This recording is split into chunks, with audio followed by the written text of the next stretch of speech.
કરવામાં આવ્યું છે, સદભાવનાને ઇજારો આપવામાં આવ્યો છે, કેવી રીતે જુઓ છો? આ કામ પહેલાં મ્યુનિસિપલ કોર્પોરેશન જાતે કરતું હતું, જેનો ખર્ચો 500 રૂપિયા આવતો હતો. એક રેક લગાવવાનો ખર્ચો 500 રૂપિયા હતો.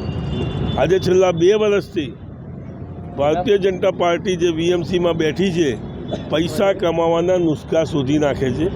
ટૂંક સમય પહેલાં તમે સાંભળ્યું હશે શમશાન કાંડ, એમાં બી 3500થી સીધા 7000 કરી દેવામાં આવ્યા.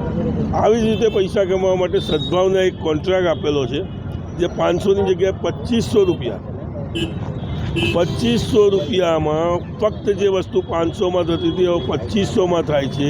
પહેલાં લોકો સોસાયટીવાળા વીએમસીને રિક્વેસ્ટ કરતા હતા કે ભાઈ અમારે પ્લાન્ટેશન કરવું છે, 2 જાળી 3 જાળી 5 જાળી મોકલી આપવામાં આવતી. હવે તમે ફોન કરો એટલે સદભાવવાળો આવશે, એ લગાવી જશે. આજે આ નદીની અંદર, વિશ્વામિત્રી નદીની અંદર લાંબી લાંબી તોતિંગો આજે લગાવવામાં આવી છે. શું હવે વિશ્વામિત્રીમાં કોઈ દિવસ પાણી જ નહીં આવે? શું વરસાદ બરોડાની અંદર વરસાદ નથી પડવાનો? નથી કોઈ ફાઉન્ડેશન, નથી કંઈ જ વસ્તુ માટીની અંદર ઠોકી બેસાડી છે.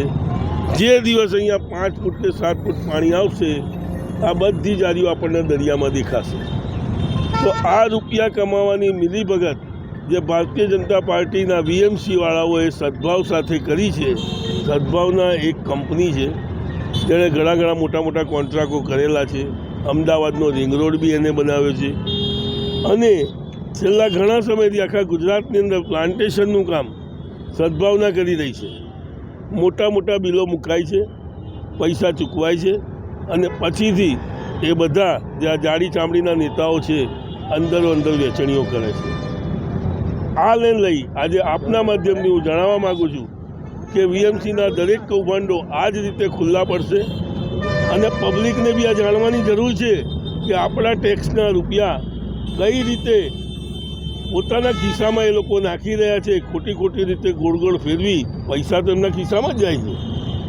તો આગળથી આ બધી વસ્તુઓ આપણે બી ધ્યાન રાખીએ, અને આવું ન બને કે આવા કૃત્યો ન થાય તેના માટે પબ્લિકને બી જાગૃત થવાની જરૂર છે. ખાસ કરીને આ ટોપ ઓફ ધ ટાઉન મુદ્દો હતો વિશ્વામિત્રી રિવાઇવલ. જ્યારે કામગીરી ચાલતી હતી ત્યારે તમે અટકાવવા કેમ ના આવ્યા? હવે આજે બધું કામ તો પતી ગયું. કામગીરી ચાલતી હતી ત્યારે કહેવામાં આવ્યું હતું 12,000 કરોડ, મોટી રકમો, અહીંયા રિવરફ્રન્ટ બનશે. મને તો નથી દેખાતું કે અહીંયા કોઈ રિવરફ્રન્ટ બન્યું હોય. ફક્ત કચરોને ઝાડી સાફ કરવામાં આવી છે, ફક્ત કચરોને ઝાડી સાફ કરવામાં આવી છે. નદી કોઈ જગ્યાએ પહોળી થઈ નથી, તમે બી જોઈ શકો છો. આજે આના માટે ગેબિયનનો બી કોન્ટ્રાક્ટ આવ્યો છે, જે બી રાતોરાત અપાઈ ગયો. કોઈ જગ્યાએ એનું ટેન્ડર બહાર નથી આવ્યું, કોઈને ખબર નથી પડી એનો શું મુદ્દો છે, એનું એ કેટલાનું કામ છે, કશું જ જણાવવામાં આવતું નથી. આ એક ભ્રષ્ટ ભારતીય જનતા પાર્ટી પોતાના ઉલ્લુ સીધા કરવા માટે નવા કામો લાવી અને લોકોને ભરમાઈ રહી છે, પણ આવું કશું છે નહીં. આમ આદમી પાર્ટીના વડોદરા શહેરના પ્રમુખ છે, એમની ગાડી રોડ પર પાર્ક હતી, હમણાં તમે પોલીસ સ્ટેશન લઈ જઈ રહ્યા છો, શું છે? મને એસીપી વ્યાસ સાહેબનો મેસેજ આવ્યો કે ભાઈ કોઈ ગાડી ઉપર રોડ પર પાર્ક થઈ ગઈ છે બ્રિજ ઉપર, તો તમે તાત્કાલિક પહોંચો. તો હું અત્યારે જગ્યા ઉપર આવ્યો તો ગાડી ઊભી હતી, તો ગાડીના માલિકને લઈ અને અમે ઓફિસ લઈ ગયા છીએ. બરાબર, આગળ જે કંઈ હવે કાયદેસરની કાર્યવાહી છે કરીશું. કયા બ્રિજ પર હતી? કાલાઘોડા બ્રિજ ઉપર. કોની ગાડી છે જોયું? ઉપર નામ લખેલું હતું, આમ આદમી પાર્ટીના પ્રમુખ લખેલું હતું. એવી એમની પોતાની નેમ પ્લેટ હતી, સાચી ખોટી ખ્યાલ નથી. ટ્રાફિક જામ હતો એના લીધે? ટ્રાફિકનો તો અડચણરૂપ હતી. શું કાર્યવાહી થાય? જે કાયદેસરની કાર્યવાહી છે કરીશું. આપવામાં આવશે ને? મેમો તો આપવામાં આવશે.